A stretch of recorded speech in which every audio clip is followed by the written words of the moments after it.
Hi, എല്ലാവർക്കും നമസ്കാരം. ഞാൻ അഭിജിത്ത് പോലുവളപ്പിൽ. ഞാൻ ഇന്ന് വന്നിട്ടുള്ളത് ഈ ഒരു ചെയർ ഉണ്ട്, ഓഫീസ് ചെയർ. ഇത് അസംബിൾ ചെയ്യാനായിട്ടുള്ള കാര്യങ്ങളാണ് കാണിക്കാൻ പോകുന്നത് കേട്ടോ. നമ്മൾ പലരും ഓൺലൈനിൽ നിന്ന് ഇങ്ങനത്തെ ചെയറുകൾ മേടിച്ചിട്ട് 3-4 ദിവസം ടെക്നീഷ്യൻ വരാൻ വേണ്ടിയിട്ട് വെയിറ്റ് ചെയ്യാറുണ്ട്.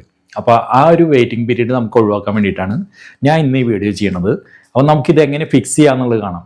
നമുക്ക് ഈ സംഭവം, ഈ ചെയർ നമുക്ക് കിട്ടുന്നത് 5-6 പീസുകളായിട്ടാണ്. ആരും പേടിക്കേണ്ട കാര്യമില്ല, നമുക്ക് സിമ്പിളായിട്ട് ഇത് ഫിക്സ് ചെയ്തെടുക്കാവുന്നുള്ളൂ. അപ്പോൾ നമുക്ക് വീഡിയോയിലേക്ക് കിടക്കാം. അപ്പോൾ നമുക്ക് ഫസ്റ്റ് നമുക്ക് ഈ ചെയറിൻ്റെ പാർട്സുകൾ ഒന്ന് പരിചയപ്പെടാം. അപ്പോൾ അതിന് ശേഷം നമുക്ക് ഇത് അസംബിൾ ചെയ്യാം. എങ്ങനെയാണ് അസംബിൾ ചെയ്യണമെന്ന് കാണിക്കാം കേട്ടോ. അപ്പോൾ ഫസ്റ്റ് ഇവിടെ കിട്ടിയിട്ടുള്ളത് നമുക്ക് ഹെഡ് റെസ്റ്റ് ആണ്. കണ്ട, അത്യാവശ്യം നല്ല ക്വാളിറ്റി ഒക്കെ ഉണ്ട്. മെറ്റീരിയലൊക്കെ നല്ല ഫിനിഷിങ് കാര്യങ്ങളൊക്കെ ഉള്ളൊരു ക്വാളിറ്റിയാണ്. പിന്നെ രണ്ടാമത്തെ മെറ്റീരിയൽ എന്ന് പറഞ്ഞാൽ ബാക്ക് റെസ്റ്റ് ആണ്. ഓക്കെ, ഇത് ഒരു നെറ്റ് ടൈപ്പാണ്. അപ്പോൾ ഇതിന് ബാക്കിൽ അതിന് വേണ്ട സപ്പോർട്ട് കാര്യങ്ങളൊക്കെ ഉണ്ട്, അതൊക്കെ ക്ലിയർ ആണ്. പിന്നെ മൂന്നാമത്തെ കേസ് എന്ന് പറഞ്ഞു കഴിഞ്ഞാൽ നമ്മുടെ സീറ്റാണ്. സീറ്റ് വന്നിട്ട് വിത്ത് ഹാൻഡിലാണ്. അപ്പോൾ അത്യാവശ്യം നല്ല കംഫർട്ടായിട്ട് നമുക്ക് ഇരിക്കാൻ പറ്റും. അപ്പോൾ സീറ്റായി. ഇനി നെക്സ്റ്റ് വന്നിട്ട് ഇതിൻ്റെ മറ്റൊരു പാർട്ട് എന്ന് പറഞ്ഞു കഴിഞ്ഞാൽ ഇതിൻ്റെ ഹൈഡ്രോളിക്കിൽ ഫിറ്റ് ചെയ്യാനുള്ള ഇതിൻ്റെ ബേസാണ്. അതായത് നമ്മുടെ സീറ്റ് ഇതിലാണ് നമ്മൾ ഫിക്സ് ചെയ്യുക. അതിന് ശേഷം ഇതിൻ്റെ ഹൈറ്റ് അഡ്ജസ്റ്റ്മെൻറ്റ്, ടിൽറ്റ് അഡ്ജസ്റ്റ്മെൻറ്റ്, അങ്ങനെ 2 അഡ്ജസ്റ്റ്മെൻറ്റുകളാണ് നമുക്കിവിടെ കിട്ടുന്നത്. അടുത്തൊരു പാർട്ട് വന്നിട്ട് നമ്മുടെ ഹൈഡ്രോളിക് സിലിണ്ടറാണ്. ഇതാണ് ഇതിൻ്റെ മെയിൻ പാർട്ട്. അപ്പോൾ ചെയറിൻ്റെ ഹൈറ്റ് അഡ്ജസ്റ്റ് ചെയ്യാനും കാര്യങ്ങൾക്കൊക്കെ ഉള്ളതാണ് ഈ സംഭവം കേട്ടോ. അപ്പോൾ അതിന് ശേഷം പിന്നെ വരുന്നത് നമുക്ക് ഇതിൻ്റെ വീൽ ബേസാണ്. ഓക്കെ, അപ്പോൾ മൂവബിൾ പർപ്പസിന് വേണ്ടിയിട്ട് നമുക്ക് ഒരു വീൽ ബേസ് വരുന്നുണ്ട്. വീൽ ബേസ് നമുക്ക് അത്ര ഒരു ക്വാളിറ്റി കാണുന്നില്ല, നമ്മൾ വിചാരിച്ച ഒരു ക്വാളിറ്റി കിട്ടിയിട്ടില്ല. ഇത് ആരൊക്കെ ഉപയോഗിച്ച പോലൊക്കെ തോന്നുന്നുണ്ട്. കാരണം ഇവിടെ ലെഗിൻ്റെ ചെറിയ പാടുകളൊക്കെ കാണുന്നുണ്ട്. അപ്പോൾ താഴ്ത്തിക്കുള്ളതായതുകൊണ്ട് നമുക്ക് അത്രയും അങ്ങോട്ട് ചിന്തിക്കേണ്ട കാര്യമില്ല. എനിവേ, നമുക്കൊന്ന് ഫിക്സ് ചെയ്ത് നോക്കാം എങ്ങനെയാണെന്നുള്ളത് കേട്ടോ. എന്താ കാരണം വെച്ചാൽ, ഇപ്പോൾ നമ്മൾ ഓൺലൈനിൽ നിന്നാണല്ലോ എടുക്കണേ. അപ്പോൾ 7 ദിവസത്തെ യൂസേജിന് ശേഷം തിരിച്ചു കൊടുക്കുന്ന ആൾക്കാരുടെ ആവശ്യം കഴിയുമ്പോൾ ചിലപ്പോൾ അങ്ങനത്തെ പാട്ടുകളൊക്കെ ആയിരിക്കും നമുക്കും കിട്ടുന്നുണ്ടാവുക. അപ്പോൾ ഒന്നും ചെയ്യാൻ പറ്റില്ല. ഓൺലൈനിൽ വരുമ്പോൾ അങ്ങനത്തെ പ്രശ്നങ്ങളുണ്ട്. അപ്പോൾ അതൊക്കെ അഡ്ജസ്റ്റ് ചെയ്യാൻ സഹിക്കാൻ തയ്യാറായിട്ടുള്ളവർ മാത്രം ഓൺലൈനിൽ നിന്ന് എടുക്കുക, അല്ലാത്തവർ പോയിട്ട് ഷോപ്പിൽ പോയിട്ട് നല്ല സാധനം പർച്ചേസ് ചെയ്യുക. അപ്പോൾ നമുക്ക് ഇതിൻ്റെ ആവശ്യമുള്ളൂ. അത്യാവശ്യം ഇരിക്കാൻ, കമ്പ്യൂട്ടറിൽ വർക്ക് ചെയ്യാനും മറ്റുമൊക്കെ ആയിട്ടാണ് നമ്മളിത് മേടിച്ചിട്ടുള്ളത്. പിന്നെ അതിൻ്റെ കൂടെ നമുക്കൊരു 3 അടപ്പുകൾ തന്നിട്ടുണ്ട്, കവറുകൾ. അത് നമ്മുടെ ഈ ഹൈഡ്രോളിക്കിൻ്റെ ഭാഗങ്ങൾ മൂടാനൊക്കെ വേണ്ടിയിട്ടുള്ള ഒരു 3 ക്യാപ്പുകളാണ് കേട്ടോ. അപ്പോൾ പാർട്സുകൾ ഇത്രയേ ഉള്ളൂ. അപ്പോൾ ഏകദേശം നമുക്ക് ഒന്ന് കൗണ്ട് ചെയ്ത് നോക്കാം. 8, 9 ഐറ്റംസ് ആണ് നമുക്ക് മൊത്തം നമ്മുടെ കയ്യിൽ കിട്ടിയിട്ടുള്ളത്. പിന്നെ ഇതിൻ്റെ അഡ്ജസ്റ്റിങ് നെറ്റ് ബോൾട്ടൊക്കെ സ്ക്രൂജി ഒക്കെ ടൈറ്റ് ആക്കാനും ലൂസാക്കാനൊക്കെ ആയിട്ട് അല്ലെങ്കിൽ ടൂളൊക്കെ തന്നിട്ടുണ്ട്. അപ്പോൾ ഇനി നമുക്കിത് ഒന്ന് അസംബിൾ ചെയ്ത് നോക്കാം, എങ്ങനെ അസംബിൾ ചെയ്യാമെന്ന് കേട്ടോ. അപ്പോൾ നമുക്കിതിൻ്റെ കൂടെ 2 സൈസിലുള്ള അല്ലങ്കികൾ തന്നിട്ടുണ്ട്. അപ്പോൾ ഇത് ഊരാനും കാര്യങ്ങളൊക്കെ ആയിട്ട്, സ്ക്രൂസ് ഊരാനും കാര്യങ്ങളൊക്കെ ആയിട്ട് നമുക്ക് 2 അല്ലങ്കി ടൂള് കിട്ടിയിട്ടുണ്ട്. അപ്പോൾ നമുക്ക് ഫസ്റ്റ് പോർഷൻ എന്ന് പറഞ്ഞു കഴിഞ്ഞാൽ ഇതിൻ്റെ ബേസ് തന്നെയാണ്. അപ്പോൾ ഇതിൻ്റെ വീൽ ബേസ് നമ്മൾ വെച്ചിട്ടുണ്ട്. അതിനുശേഷം നമുക്ക് ഇതുമേ നമ്മുടെ ഹൈഡ്രോളിക് ഒന്ന് ഇറക്കി കൊടുക്കണം.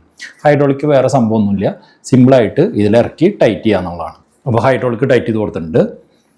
ഇനി നമുക്ക് അടുത്ത് ഇതിൻ്റെ കവേഴ്സ് ഒന്ന് ഇൻസെർട്ട് ചെയ്ത് കൊടുക്കണം. അപ്പോൾ ഇവിടെ ഫസ്റ്റ് കവർ ഇൻസെർട്ട് ചെയ്തു. മൂന്നാമത്തെ ഒരു കവറുണ്ട്, അത് ഹൈഡ്രോളിക്കിൻ്റെ നമ്മുടെ വർക്കിങ്ങിൻ്റെ ഭാഗത്തിലേക്ക് വേണ്ട ഒരു കവറാണ് കേട്ടോ. അപ്പോൾ ഈ ഒരു കവർ നമ്മൾ ഇതിലിറക്കി കൊടുക്കുകയാണ്. ഇനി നെക്സ്റ്റ് വന്നിട്ട് നമുക്ക് നമ്മുടെ ഹൈഡ്രോളിക്കിൻ്റെ പാർട്ടാണ് നമ്മൾ ഫിറ്റ് ചെയ്ത് കൊടുക്കേണ്ടത്. നമുക്കിപ്പോൾ ഇതിൻ്റെ ബേസിലേക്ക് ഈ സംഭവം ഒന്ന് സെറ്റ് ചെയ്ത് കൊടുക്കാം. ഓക്കെ, അപ്പോൾ ബേസിൽ വന്നിട്ട് നമുക്ക് 4 അല്ലെങ്കിൽ സ്ക്രൂസ് വന്നിട്ടുണ്ട്. അത് ഫസ്റ്റ് ഒന്ന് റിമൂവ് ചെയ്തെടുക്കാം. അപ്പോൾ നമ്മൾ 4 സ്ക്രൂ റിമൂവ് ചെയ്തിട്ടുണ്ട്. അപ്പോൾ 4 സ്ക്രൂ റിമൂവ് ചെയ്ത് കഴിഞ്ഞാൽ ഇതിൻ്റെ പുറകുവശത്ത് തന്നെ നമുക്ക് ഇതിൻ്റെ ഗ്രാഫ് കാണാം. അതായത് ഒരു പിക്ചർ കൊടുത്തിട്ടുണ്ട് ഇതിൻ്റെ ഹൈഡ്രോളിക് പാർട്ടിൻ്റെ ലിവർ കാര്യങ്ങളൊക്കെ എങ്ങനെ ഫിക്സ് ചെയ്യേണ്ടതെന്ന്. അപ്പോൾ ആ പൊസിഷനിലാണ് നമ്മളിത് ഫിക്സ് ചെയ്ത് കൊടുക്കേണ്ടത് കേട്ടോ. അപ്പോൾ നമുക്ക് ഇവിടെ കാണാം, ഇത് ലെഫ്റ്റ് സൈഡിലേക്കാണ് കൊടുത്തിരിക്കുന്നത്.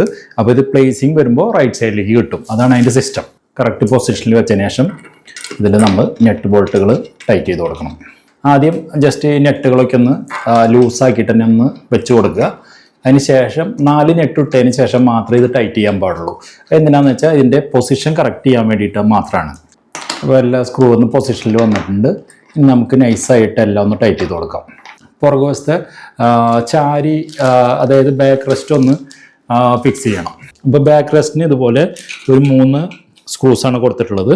അപ്പോൾ ഇത് കറക്റ്റ് പൊസിഷനിലിരിക്കും. നമുക്ക് ഹോൾസിലേക്ക് കറക്റ്റ് കൊണ്ടുവന്ന് നിർത്തണം. അതിന് ശേഷം സ്ക്രൂസ് നമ്മൾ തിരിച്ചിട്ട് കൊടുക്കുക. അപ്പോൾ 3 സ്ക്രൂസും ഓക്കെ ആയിട്ടുണ്ട്. അപ്പോൾ നമ്മുടെ സീറ്റ് ഈ ഒരു അവസ്ഥയിലേക്ക് എത്തിയിട്ടുണ്ട്. ഇനി നമുക്കിതിനെ ഇതിൻ്റെ ബേസിലോട്ട് വെച്ച് കൊടുക്കാം. അതായത് നമ്മുടെ നേരത്തെ സെറ്റ് ചെയ്ത് വെച്ചിട്ടുണ്ടായിരുന്ന ഹൈഡ്രോളിക് ലിവറിലോട്ട് ഇതൊന്ന് വെച്ച് കൊടുക്കാം. പ്രസ് ചെയ്ത് കഴിഞ്ഞാൽ അത്യാവശ്യം ടൈറ്റിൽ ഇത് ചെന്നിരിക്കും.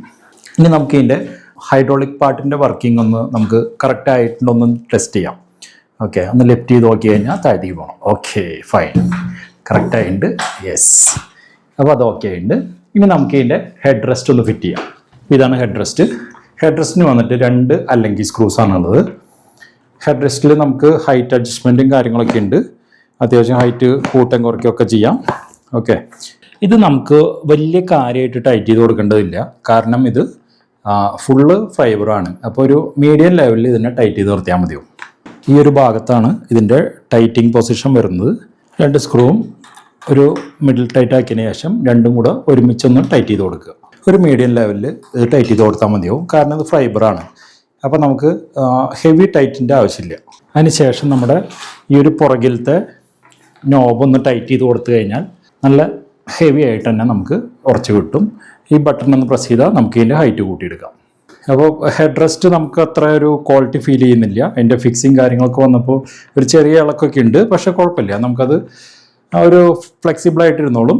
ഇനിയൊന്ന് ഇതിലൊന്ന് ഇരുന്നിട്ട് ഇതിൻ്റെ കംഫർട്ട്നെസ്സിനെ കുറിച്ചൊന്ന് പറയാം. നമ്മുടെ പൊസിഷൻ കണ്ട, ഹായ്, അടിപൊളി. എന്താ ഇത്രയും നമുക്ക് ഈസി ആയിട്ട് ബാക്കിലേക്ക് പുഷ് ചെയ്യാം. അപ്പോൾ ഹാൻഡ് റെസ്റ്റ് പറ്റിച്ചു. ഹൈറ്റ് അഡ്ജസ്റ്റും കാര്യങ്ങളൊന്നും വന്നിട്ടില്ല. നല്ലൊരു കംഫർട്ട് പൊസിഷനാണ് നമുക്ക് ഇരിക്കാനൊക്കെ. തലയൊക്കെ നമുക്ക് ചാരി വെച്ച് നല്ല സെറ്റായിട്ടിരിക്കാൻ കണ്ട, അടിപൊളി.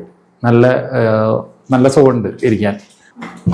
ഓക്കെ, നമുക്ക് അങ്ങനെ ചെറുതായിട്ട് ഹൈറ്റ് അഡ്ജസ്റ്റ് ചെയ്യുക, കുറയ്ക്കാൻ എന്ത് വേണ്ടത് ചെയ്യാം.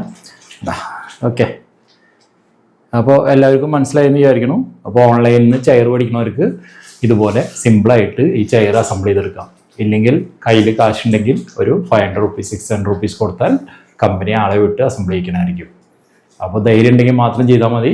കാരണം നമ്മളിത് അസംബിൾ ചെയ്ത് കഴിഞ്ഞാൽ അസംബിൾ ചെയ്യുന്ന സമയത്ത് എന്തെങ്കിലും ഇതിന് ഡാമേജോ പൊട്ടലോ ഒടിവോ എന്തെങ്കിലും സംഭവിച്ചു കഴിഞ്ഞാൽ നമുക്കിതിൻ്റെ വാറണ്ടി കിട്ടില്ല. അതുകൊണ്ട് ആത്മവിശ്വാസം ഉണ്ടെങ്കിൽ മാത്രം അസംബിൾ ചെയ്യുക. എൻ്റെ വീഡിയോ കണ്ടെന്ന് പറഞ്ഞിട്ട് ആരും ഇതിന് ചാടി പുറപ്പെടേണ്ട ആവശ്യമില്ല. അപ്പോൾ നമുക്ക് ഇതുപോലെയുള്ള വ്യത്യസ്തമായ മറ്റൊരു വീഡിയോയിൽ വീണ്ടും കാണാം.